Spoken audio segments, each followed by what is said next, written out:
over and out, swallowed under my doubt. And I bet that you could tell by my face how expression is the key. But it's a good reality when our eyes are stained by waterworks and pain.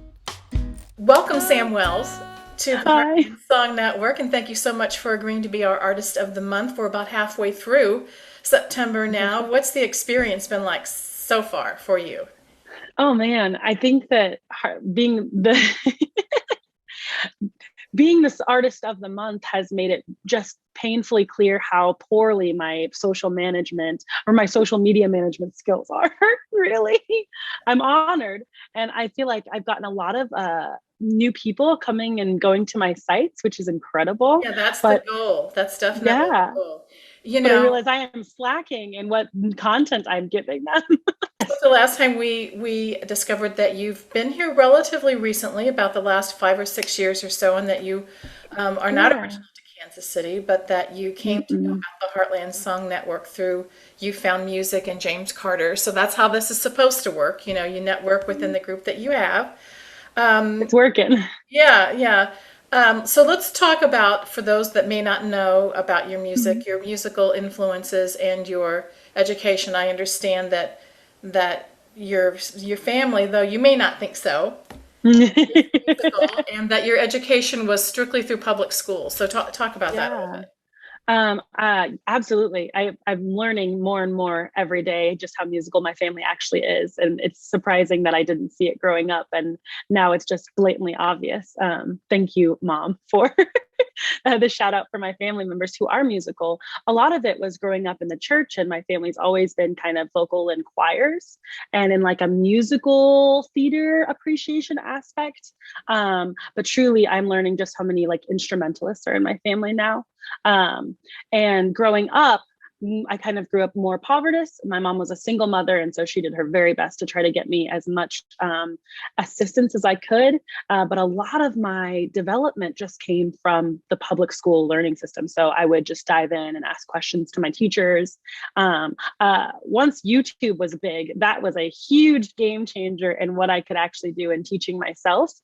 Because even just finding resources online or books, all of that costs money. And so a lot of what I learned and a lot of my musicality now is based on just what I was able to hear and then interpret into whatever instrument I was given. So I what was the first instrument that you picked up? Yeah, I had asked my mom at a very young age. I want to say maybe 12. I told her I wanted to have a guitar. I wanted to learn guitar. I needed a guitar to be the singer that I wanted to be, and she made it happen, which is incredible. She got me a Moms guitar do for my that, just birthday. saying. I know, I know, and I'm recognizing now as an adult and knowing how expensive instruments are. I'm like so proud of her for making that happen. And I've like learned Corinne Bailey Ray's Put Your Records On. And I was like, I'm going to be a singer, Mom, listen. And I showed her the song. And I think the most pivotal part of my development was having an honest critic, because she goes, I understand you want to be a singer and I support you, but you're going to have to work really hard, because that was not very good. Um, did you ever have lessons? Did you ever have lessons at some point? I recently actually finally got private vocal lessons from Havila. She's a jazz local musician, singer here in Kansas City. I got to Havila. I got to take a couple of classes with her, some sessions there, but growing up, never any private lessons or anything like that. What groups or people have you played with or collaborated with? So Yeah. were you in band in school, or what are some of the collaborations that you've been in over the years? Sure. Yep. Growing up, I was in band and I learned violin and the flute and the saxophone. And then in my high school years, I learned I just more development of my vocal abilities through musical theater and then through choir. I have a strong affinity for harmonies. If anyone's ever seen my looping sessions, I will layer harmonies to no end. And I have only choir in high school to blame for that one.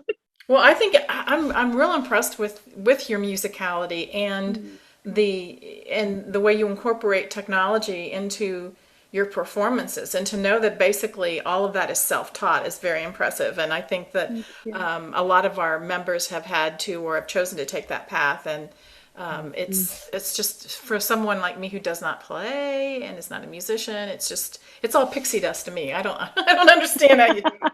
I don't know. So let's talk about your creative or your generative process. What's a typical Sure. day for you now? What's your writing Yeah. what's your writing process and how do you prepare for a show? You just came off of a weekend where you had back-to-back shows. So Yeah. how did you prepare for that and how does that preparation differ from what maybe your typical day-to-day routine might be? Oh, sure. You know, what was awesome is that I got to document it on my Instagram takeover, a typical preparation for a show. And basically, this week I was sick. And so that changes the dynamic of what my day looks like a little bit more. But I am prone to forgetting things. So if I'll wake up in the morning for a show and I'll lay out everything that I need, that I think I'm going to need to make sure I've got all the components. When you're live looping and you have you're a multiple instrumentalist. So sometimes I bring multiple guys out there. It's easy to forget something. So I'll lay everything out on my bed, make sure I've got all the pieces, and then I pack it up into like this little portable grocery cart that has saved my life so many times. And then I after actually saw you unload that thing at Lemonade Park, and I thought, now that woman is organized. Look at that. It's all in one carry-all. Yeah, when I'm loading it around myself and I live 5 floors up, it's necessary. But after I have all of my gear taken care of, that's when I'll start doing my warm-ups or any type of like vocal rejuvenation I might need.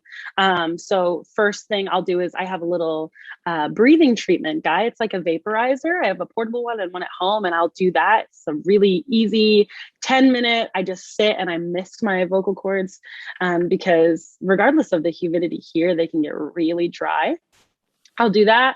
I'll brew a nice cup of tea and then I sit and I do my warm-ups. So that's your regular mame mimo moos and your and your lip trills and your tongue trills, and try to work up and warm up and wake up my voice like that before going in. But the trick is to do all of that again right before your set. So probably an hour before I go on, I'll start to do my breathing treatment again. I'll step away and I'll start doing those warm-ups again. And ideally I have a nice hot cup of something, but that's not always I possible noticed for that all in venues. I noticed that in some music documentaries I've watched that right before some people go on stage, they kind of all get together in a circle and they do their little warm-ups and Yeah. their pre-show rituals. So Yeah. we've discovered that you are in fact a multi-instrumentalist. Do you Mm. express yourself in other mediums or do you paint? Do you sculpt? Do you have Oh gosh. all I areas of the brain going?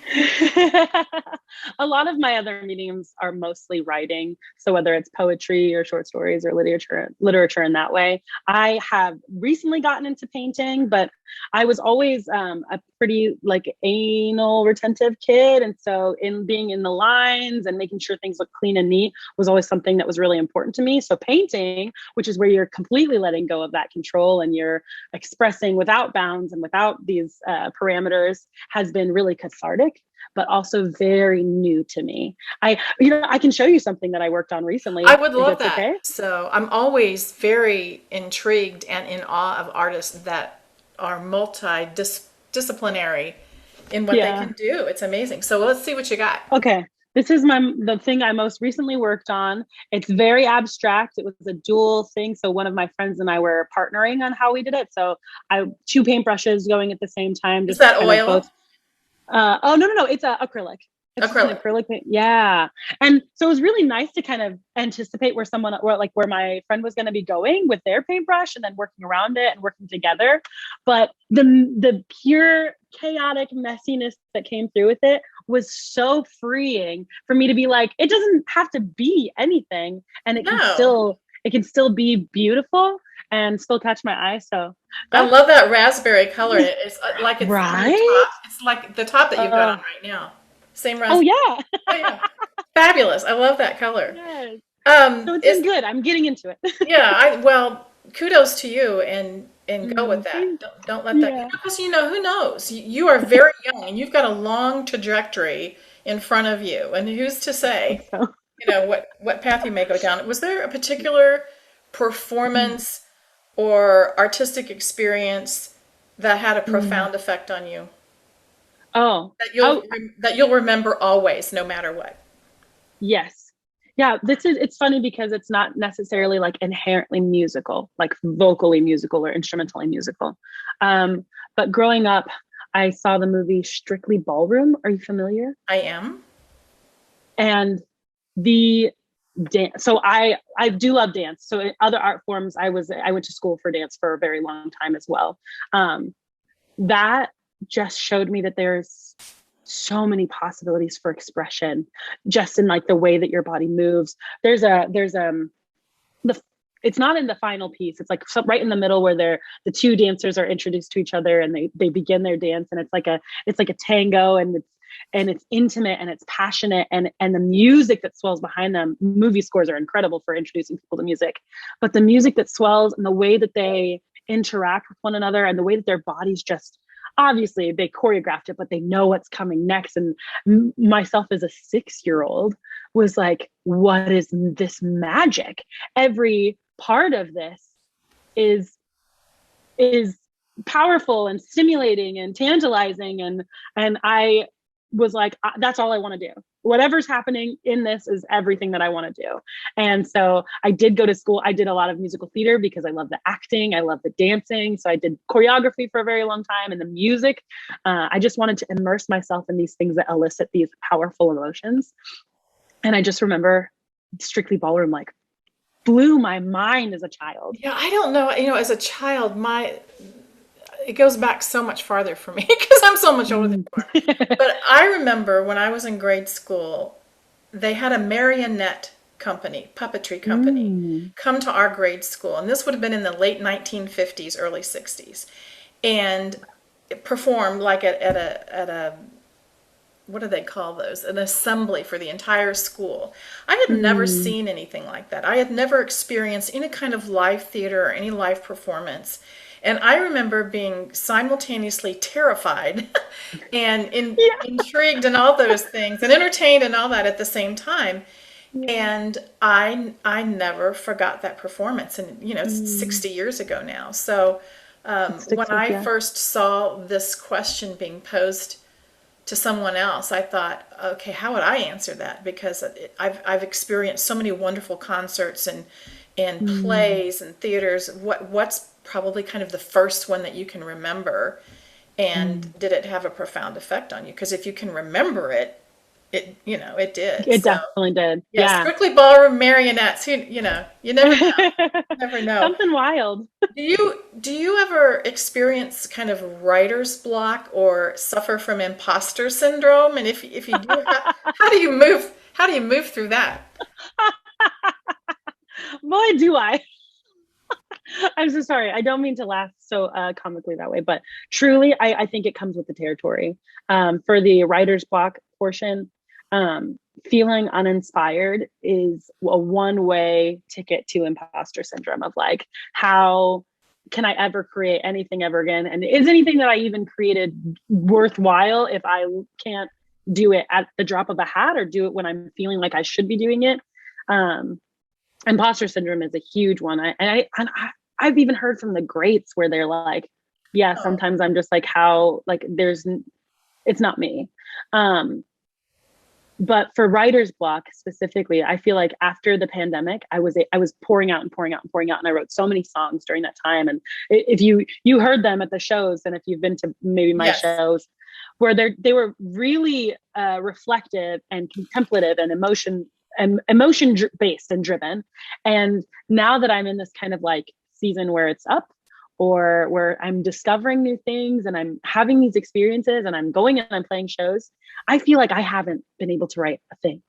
And that has been so infuriating because I'm having all these incredible experiences that I want to talk about, and I'm having these emotions that I want to write about and express in that way, but it feels like I'm too busy living them, which is something I didn't know that I could experience, where I'm not able to write about it because I'm too busy living it. Yeah, I think that the imposter syndrome and all that other kind of stuff, it'll pass. Just, Yeah. One of the most pivotal things I've ever been told by someone who I would consider now, I look up to them, was that just because you're not creating doesn't mean you're not a creator. Yeah. And that's what I try to remind myself in moments like this, or like specifically, I guess if we're talking mediums, like if I'm not writing music, that doesn't mean I'm not a creator. It doesn't mean I'm not an artist. I'll still be, even now, me saying, I haven't written anything. Yeah. I've written tons of You're poetry. just And recharging, or well, you're well, refocusing or whatever. It's yeah, even if like I'm writing things, they're just not what I think that I should be doing. And same for you of like, even if you're not out there writing sonnets, right, or creating these opuses, you're creating something. Your contribution is moving forward that needle, right? So just because you're not creating in the way that you think that you should be creating doesn't mean you're not a creator. and those of us that don't need it. I mean, if anything, Yeah, we alluded to the pandemic a little bit earlier, and one of the things that it's definitely brought to the fore is how much people do rely on art and music and culture to be yeah, human and to feel humane. yeah. How are you personally getting through it and professionally? I mean, Mm, I mean, we're 18 months plus into this now. yeah, yeah. Um, Does it help to know that everybody else is going through it and it? Absolutely. And that's I think the most beautiful part of music is how it connects people, how it makes life circumstances shared. For me, the pandemic was, it didn't feel like it slowed down the way that I felt like it did for a lot of the people that I love. Life, um, but it gave me new perspective on how I approach it, and recognizing now we're still in the pandemic, right? And seeing how truly still busy I am and how it's stayed consistent, I think it's made me value more of taking those times and creating space for myself. Um, from March of last year till December of last year, when I think we were really in the thick of it and we were still doing lockdown and quarantine, I was still outside performing. I was still booking outdoor festivals and creating online content and like feeling like I needed to keep the machine running for me, even though literally everywhere in the world was going through this traumatic experience. And it made me take a hard look at what I value in my productivity and what I value in my creative outlets, and how necessary that time to, just like you said, rest or recoup or rejuvenate or evaluate or reflect, all of that, how valuable it is. And so for me, the pandemic was eye-opening, if even if it wasn't a slowing down. Do you have an opinion as to what will or should come next in the music industry as a result? So I think that the necessary steps would be based in, similar to like what Heartland Song Network is doing, is like that collaboration, the ability to put personal individualisms aside and say, like, for us to be able to continue to do this thing that we all love, we have to be able to work together. We have to be able to carry one another, lifting one another up, offering resources and collaborating on how to meet the needs of the people that are in not only our community, but the ones that are surrounding us. So like a lot of that collaborative effort will have to come together more, whether it's to keep venues open, to keep booking shows, to keep our audiences safe.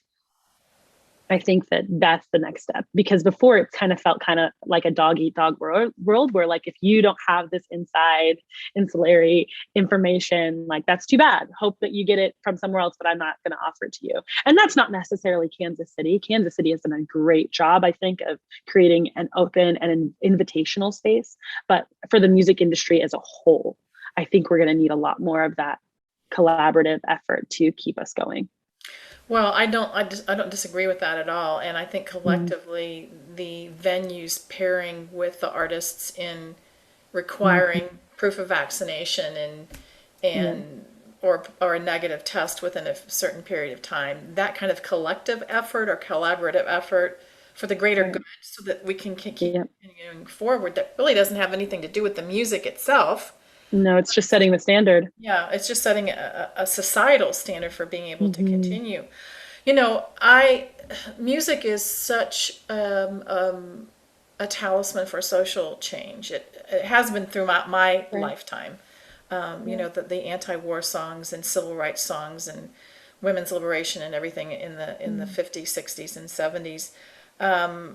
Overall, what do you feel like your music says? Do Mm. you consciously think about writing some songs or some content to talk about social change or as a whole, or are you more introspective and, you know, individual right now? Yeah, it was a new thing for me to be more introspective on what my content is. Right. Recently, I've been asking myself this because before it's just kind of been a pouring out of whatever experience I'm having, whether it be fear or excitement or joy or worries. And recently, it's become more pointed towards advocating for mental health, breaking that stigma of like what artists actually go through. I think Michelle Bacon did a really good job of highlighting the romanticism of mental health and the negative mental health in the music industry for content's sake. And I never want to be a proponent that's forwarding that message of like, oh, you have to be a little bit crazy to make good art. But instead saying like, this can be the experience and there are resources. And even in my shows now, like I'll write songs about body positivity or like social justice, climate change, mental health. And as I'm speaking in those settings, I'm talking about like, this is what it's like to go to therapy, because even though I wrote this song and I'm reflecting on these things, I was able to come to these conclusions and know that my life doesn't have to always be this way. And with the climate change, I'm like, here are some resources. Let me give you resources. And with body positivity, I'm like, here are these things that I would hope for the people that I'm encountering and for every person. And now that that's been a space that I've entered into, I'm finding it more crucial than ever for me to really be clear about what I'm speaking about, especially now that like people are listening. Before it didn't really matter. I could write whatever I wanted and I was Right. like, no one, my bedroom walls don't care.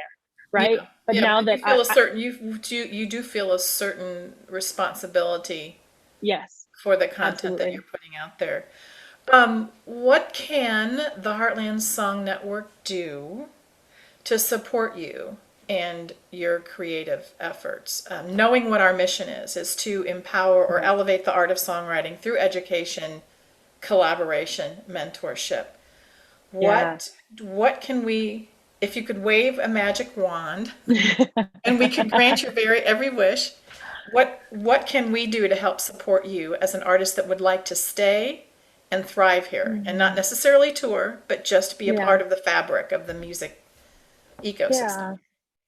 Yeah. I wonder if I've talked with you about this before, but my biggest desire, I think, and the thing that Heartland Song Network specifically could do, is that collaboration aspect and compiling a list of resources of venues and bookers and contacts for artists who are budding in, that maybe don't have the networking capacity that like I do now, that are able to reach out and contact to be able to get their foot in the door. Um, that gets people to say, we have such a beautiful community here. There are so many opportunities for performance and for sharing and collaboration and for collective creation.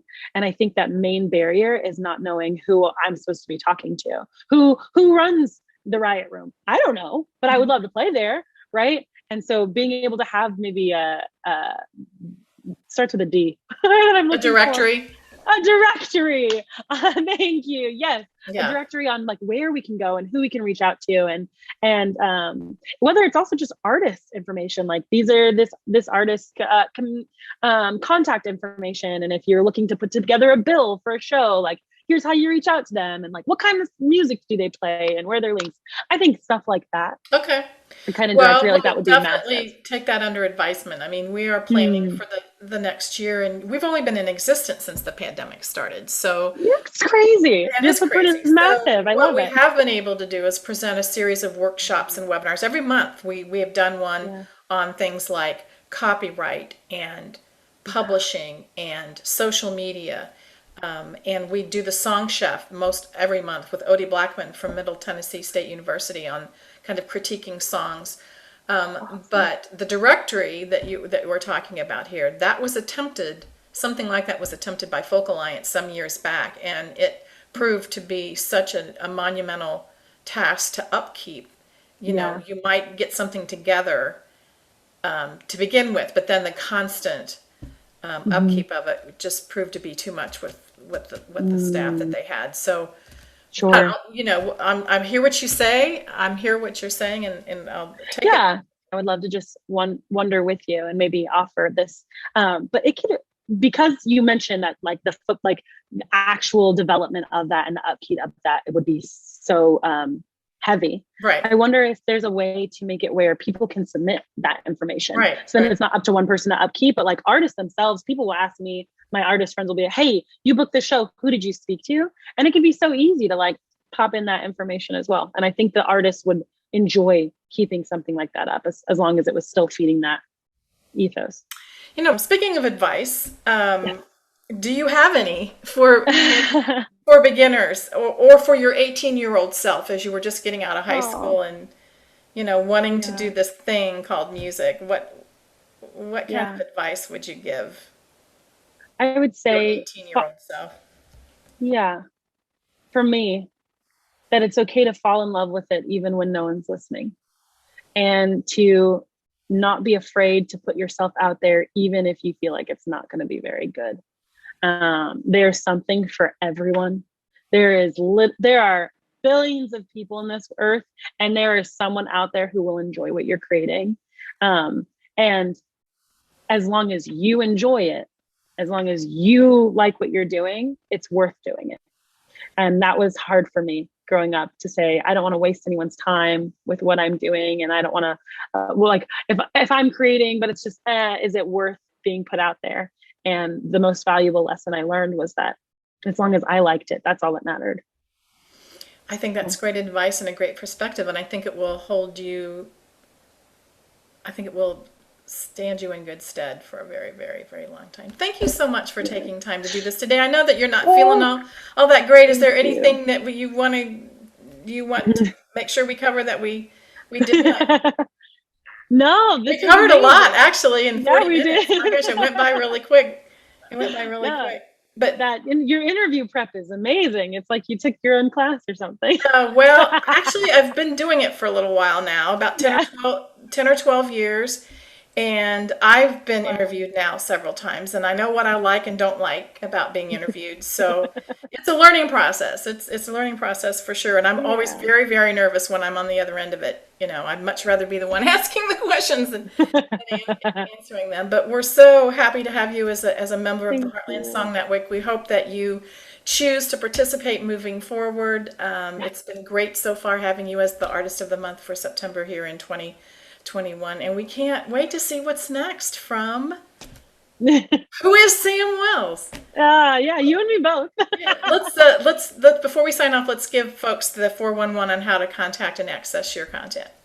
Yes. Oh, you mentioned it, but Who is Sam Wells is my tagline for everything, whether it's my website, which is where you can find out what shows I'm doing and any music that I'm putting out, or if you're going on social media, I think virtually every social media out there is whoissamwells.com, or not .com, Who is Sam Wells? And that can be easily remembered by, does that girl really like Jeopardy, or does she just not know who she is? And I think it's a little bit of both. Listen, take care of yourself. And do you have shows this weekend? Or are you going to you started a new job this week? I did. I started a new job last week. I'm finally in it over at Church of the Resurrection. I'm their modern worship leader at the downtown location, which is incredible. I'm loving it. But this weekend, so this would be the 18th, Saturday, the 18th, I've got a festival with Strawberry Swing over on Warnall and Gregory in Waldo. And then I'm taking a break until October where we'll hit the ground running again. So just look at my social medias is what I would tell people, because I'll be posting where all those shows will be. Well, thank you so much. Thank you for having me. Take care, and we'll see you out there at a show. Yay. Sounds like a plan. All right. Thanks. Have a good day. You too. Bye-bye. Bye.